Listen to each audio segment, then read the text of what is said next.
Fight Night on DAZN, brought to you by that prize guy.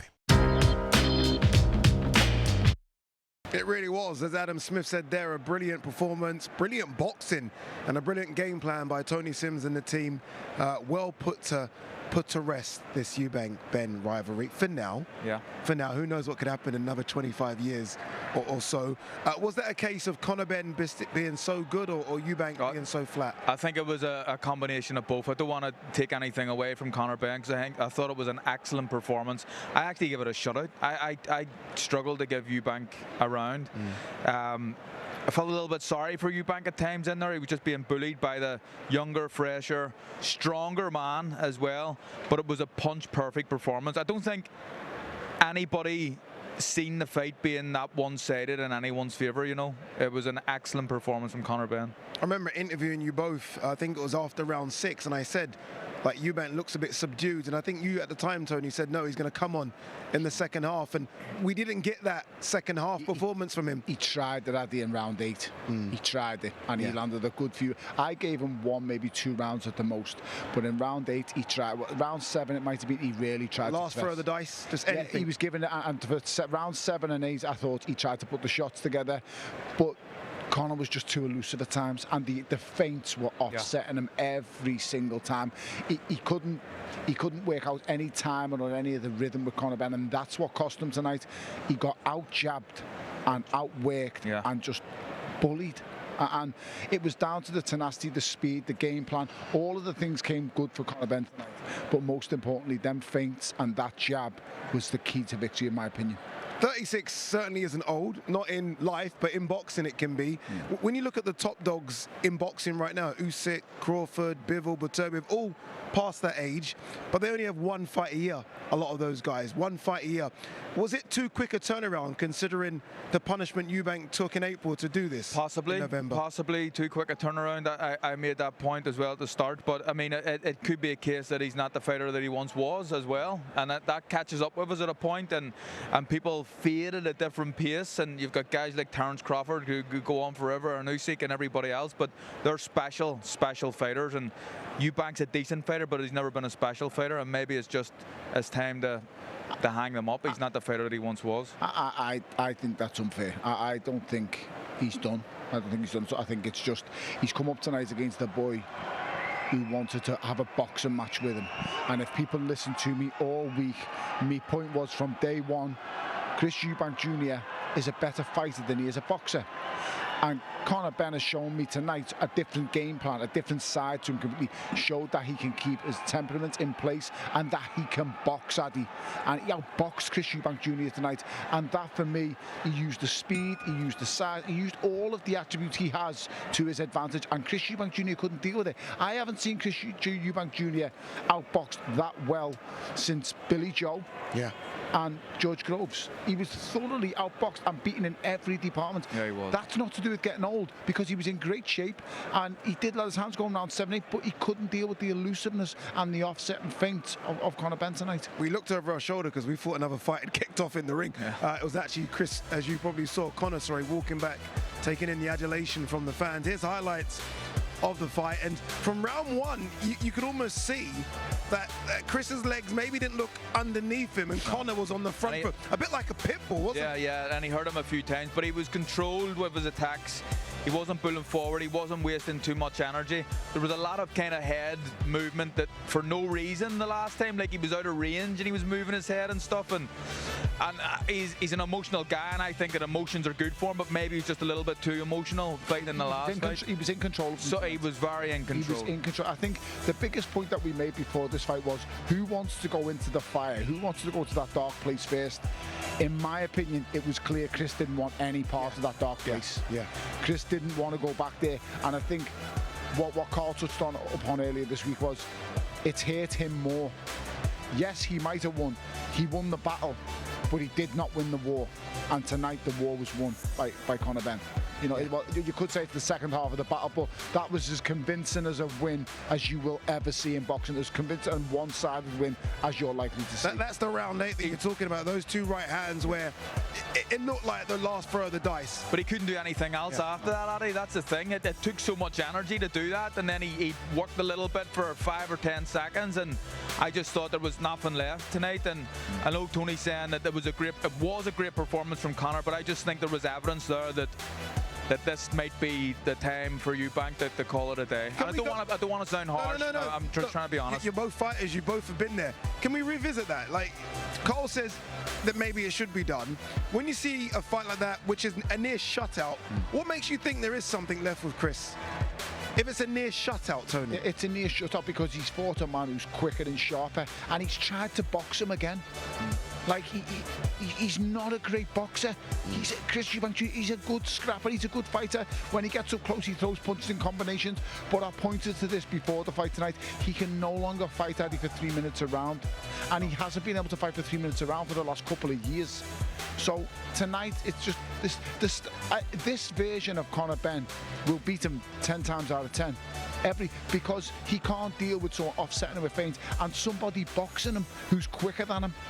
And that's the problem Chris Eubank Jr. is always going to face. I said before, he weren't listening to Bomac.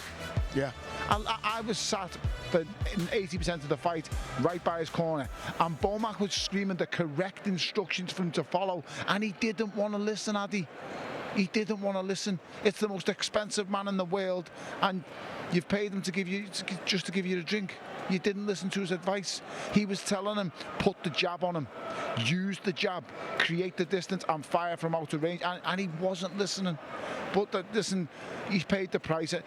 One thing I will do, I'll give him a huge amount of credit because he went going in, he stayed in there, he took the lot. He's brave. He's a brave boy, Chris Eubank Jr. I give him all the credit in the world. I said this before the fight and I'll say it after it. The two of them are absolute warriors of the highest order. When you think of British boxing, just before we hear from Darren and Barry, when you think of British boxing now and Fury and AJ are on the way out, right? I mean, at best, a couple of fights left. I know Warrington and Wood are going to get it on. When you think of the biggest ticket sellers we've had in the last decade, all kind of coming to the end, Chisora, Dillian White, etc. How important is it for British boxing that there is someone like Conor Benn, 29, who can fill a stadium like this? It is important, but we always create them. We always find them. They'll keep coming. Of course. It's a fair belt of great fighters over here. What Matchroom are doing on the global stage of boxing is unprecedented. These guys have got huge bills in America, huge bills in Saudi Arabia, huge bills in England, filling stadiums, you know, half a dozen times a year. So don't worry, they've got a plan.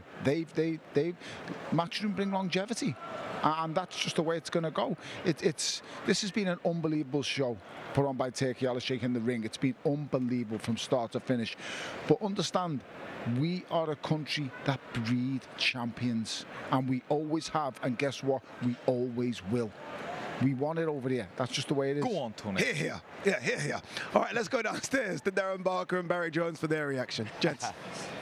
Thanks, Ade. Yeah, and what a show. I agree with Tony Bellew there. Incredible from start to finish. But the performance of the night, Barry, is with Conor Benn. Yeah, he did what most of us didn't think he could do, to be honest. And out-jab Eubank and just, you know, box a different fight, a smarter fight, a more controlled fight, and discipline that I didn't think he had. You know, and I would say technique. I didn't think he had that great technique before. I think he showed it all tonight. And I got to be honest, without getting filled in by Tony Bellew, I agree with Carl Frampton about that. I do think that it should be the end for Chris. I do think it was evident from round one that he was flat, and that might be to do with weight, not just wear and tear. But I think it's probably the latter, wear and tear, and sometimes you just wake up one day and you haven't got it anymore, and then that might be the case. Or was it he just couldn't do it, or he wasn't allowed to do it? No, I think you got to listen. We should give all the credit to Conor Benn because he boxed tremendously well to a plan with discipline, and he did all that. But Chris, there was opportunities where Chris could have pulled the trigger, could have got the jab going. Even from the round one, he gave away the centre of the ring, you know, and didn't want to throw his punches, and that's a sign of a guy who's lethargic. And we've all been there when you make the weight wrong and you're quite lethargic, and it might just be that. So Tony could be right, but I would tend to think that is probably the end. Yeah, this final round, that right hand, and you know, showing that Benn carries the power at this weight. Talking about dropping down to welterweight, but you see the effect it had on Eubank. That's a mixture of reasons why he's gone down in that final round as well. But the commitment to every punch he threw, but still keeping his shape for Benn in a 12-round fight, even if you're dominating, is phenomenal, and he did it tonight. And that's why, you know, to be honest, that knockdown was probably coming, because every time he threw a shot, he threw it with conviction and belief, and he was landing on the target. And at that time, it was the shot that he never seen Chris Eubank, and he got put down. And Eubank did well to get up and stay up and see the end of the fight. To be fair, but Conor Benn was just tremendous. I said that he was supersonic. He really was. I mean, he proved a lot of people wrong, and that's a satisfaction in itself. Do you believe him when he says that's the end of the rivalry between the two? There's a lot of money in a third fight, isn't there? I mean, they've got a lot of money. No, but you know, he seems like a content man. We saw him all week. I'm content. I've secured my future for me and my family, and now it's about going for glory. And I like that attitude. Actually. Yeah, I do. And if you're going to end a rivalry, you end it with a performance like that. It's a shutout, basically. It's not a close fight, and you think, well, look, it's up for grabs now. Who's going to be the victor out of the two of them? But the thing is, he's run easy. You win your little. There's no winner, is there? Because I mean, the Eubanks are still up, so you know there's still something to prove there. But I mean, it's not. I mean that. I think that it's a good way to go. He's not boxing his natural weight. Eubank looks like he might be the end, or certainly jaded. It's a good time to go. But Conor Benn was punch perfect tonight. He really was. Well, what a fight. What a show. Ade, lads, back to you. Cheers, Darren. Thank you very much. I'm not quite sure how it's possible. Darren's hair's grown during the show. Like, bravo, he looked like he's stolen bodies. We need it. Like, I need it up here, Darren. Look, there's a party in Conor Benn's dressing room. Wife Victoria, the whole team there as well. His mother, everyone's in there, and they're going to be. That party is going to continue and continue and continue, and rightly so. We asked for your votes on Fan Zone Fight of the Night. Surprise, surprise, Benn Eubank. It was a shutout. And it's an emotional choice, isn't it? For the performance, I get it, yeah. But for me, I thought Catchell and Esserman was unbelievable. The engine Echo Esserman showed after that fight to come back into it was phenomenal. It really was. I thought Adam Azim was quality tonight. Paul was powerful and strong. That's one of the best fight cards we've seen in this country for a long time. Ishmael Davies and Gillies not even on how dare that not get a vote? That was a great Ishmael fight and too. Gilly was really, really good. I asked for this to be recounted. How can Ishmael Davies not get a vote? But get it. You understand with the Eubank and Benn, there's so much on the line. There's so much emotion involved, and it's not just emotion for them two. This whole country's gripped by it. Yeah, let's be honest. I mean, 60,000 came in here for that. It's nostalgic. You know, you've got older people in here, 40, 50, 60s of age. Like, I remember watching The Fathers, and now we're on this. I'd say it draws on the heartstrings. It draws upon everything, history. It was just truly amazing. Thank you to the ring for putting it on. Amazing that the promoters done a fantastic job. But ultimately tonight, it was all about the fighters, and all the fighters delivered on a big stage like this. Indeed, that's what we asked them to do, right? Once you get this platform, deliver, and they all certainly did deliver. Now, His Excellency Turki Al-Sheikh earlier was on stage with Jamie Ward and Eddie Hearn. He dropped a couple of golden nuggets about what could be next in the pipeline for some of the biggest fighters on planet Earth. Jamie Ward is with Mike Coppinger from The Ring magazine. Mike, can you tell us what's going on? I know you know, Mike. I know your ears to the ground.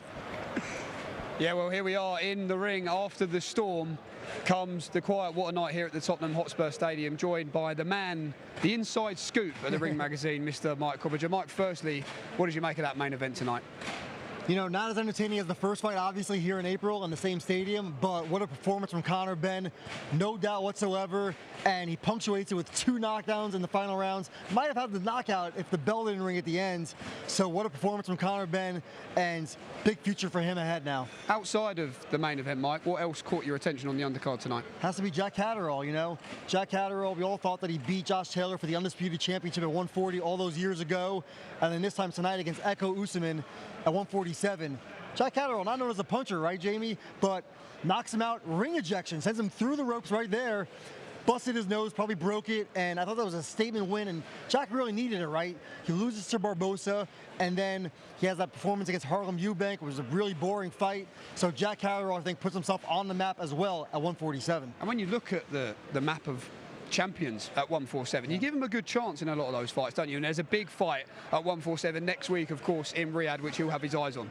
Yeah, you know, I'll be in Riyadh next week. Devin Haney, Brian Norman for a title 147. Can't wait for that fight. That's a coin flip. And you're right, you have Luis Crocker, Mario Barrios. You have to say Rolly Romero. I think Jack Catterall could beat any one of them. Maybe you favor him over all three of those guys outside of the Norman Haney fight. And when you look ahead as well to December the 27th, Niall, in a way, that fight building, isn't it? The fight we're going to talk about in just a moment. But what a year it's been for Riyadh Season and Ring Magazine. Yeah, incredible year. Turki Al-Sheikh really putting boxing back on the map on the global stage, and I just think it's been tremendous. This night tonight, April, I think, you know, Eubank Benn's probably the front runner still, right, for Fight of the Year. And, you know, all the big events, Times Square, that was a crazy atmosphere. Crazy so year. I can't wait to see what's in store for 2026. Listen, Ade was joking before he threw to us. He said he knows that Mike knows. We interviewed His Excellency Turki Al-Sheikh a little bit earlier. He talked about plans for Anthony Joshua. All honesty, do we see Anthony Joshua versus Tyson Fury in 2026? Look, I would certainly expect so. Joshua Fury, they've been circling the wagons now for what seems like an eternity, right? And I know they're not in their primes right now, although Fury's closer to it. I don't take much from Fury for losing twice to Alexander Usyk. Who can? But I think this fight is still the biggest fight in British boxing, one of the biggest fights on the planet. I do think it happens in 2026. Well, there you go, guys. That sounds fairly positive from the man with the inside knowledge at the Ring Magazine, Mr. Mike Coppinger. Ade, back to you to discuss. It's close. It is positive. I need a bit more, but it is close. It is close. Look what we've got coming up on DAZN in the next couple of weeks. Really big one. Next week, Saturday, Ring 4 Night Champions Benavides versus Yard. We've got Kiwit versus Jafaru next Saturday in Germany. Don't forget, we go to Germany for Kavial as well, which is the big one at the start of the new year. And we've got Plantic versus Bogi next Sunday from Albania. We're all over the world here on DAZN. Oh, what a night of boxing. Honestly, what a night of boxing. You know, when you see fight cards and you see the names and you're like, is that going to be a good fight? Hopefully that's a good fight.